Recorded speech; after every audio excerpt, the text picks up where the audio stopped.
Hello, this is third video in the series about ESB feature pack. In first two videos we have learned how integration from this feature pack works with industry recognized open source software for collecting events in time series database and visualizing these events. And in the previous video, you could see how to install and configure trace agent to collect those events and submit them to time series database.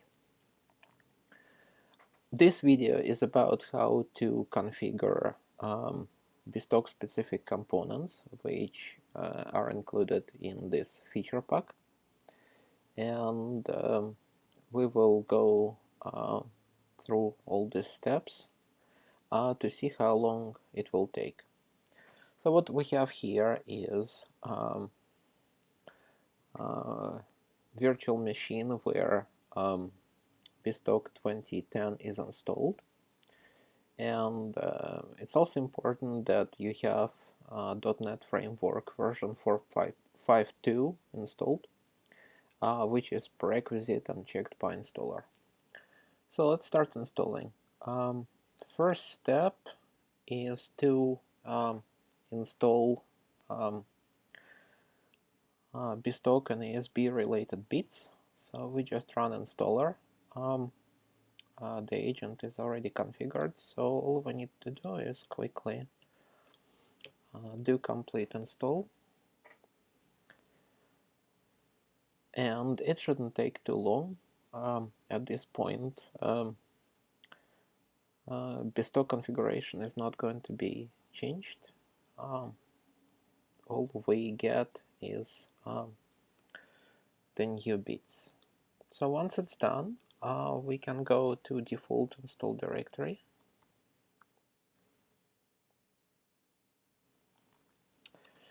And you see the structure is very similar to BizTalk ESB toolkit, so we can go to bin folder, look inside, and start configuring by executing install cmd. What the script requires is the correct path to ESB toolkit scripts, so it's important that you have ESB toolkit samples installed where the script is present. So in my case, it's already done, configured on the machine, and all I can do is start installing. Also, it is important to check whether or not your execution policy is set to unrestricted. So I'm just going to set it again.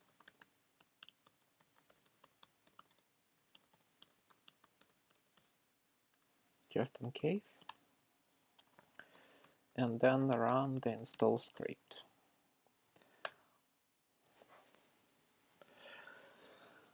What the script is going to do is create a new BizTalk application, deploy pipeline components that are coming with this feature pack, and then import a binding file for configuring a few ports for exception management and the ones that you can use for one-way and request-reply messaging pattern. So what you see here also is that this script also uses the utility from the ESB pack that registers automatically all the services, resolvers, and so on, and backs up ESB configuration file. So you don't need to do any manual changes. Actually, this utility has dual purpose, one for installing default configuration, and you can also use it in your PowerShell scripts with very simple registration framework to register ESB components automatically. So there is no configuration utility in the feature pack because you have total control over installation. You can automate it with PowerShell script and tweak it without any difficulty. So right now we have this script finishing up. Everything is getting installed, and hopefully we can see this application very soon once the script is finishing. Okay, so it is done.